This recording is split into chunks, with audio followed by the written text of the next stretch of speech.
Here I have Vodafone Smartphone E8 and let me show you how to insert your nano SIM and micro SD card.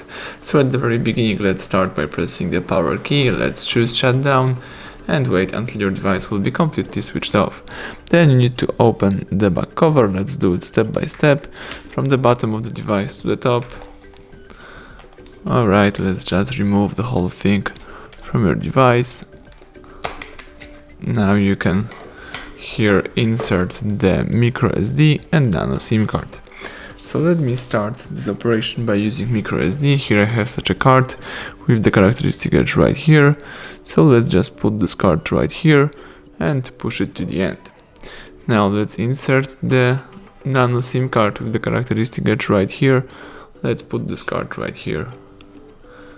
Press it to the end. Alright, now let's put back the back cover. Press power key to switch on the device and let's check out if both cards are working properly.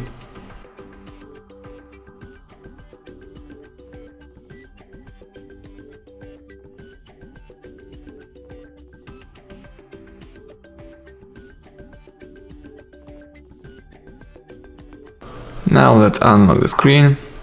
As you can see, the pin information pops up, so it means that the SIM was inserted properly, so everything went well. Here you've got also information about the SD card. So thank you for watching, please subscribe our channel, leave thumbs up under the video.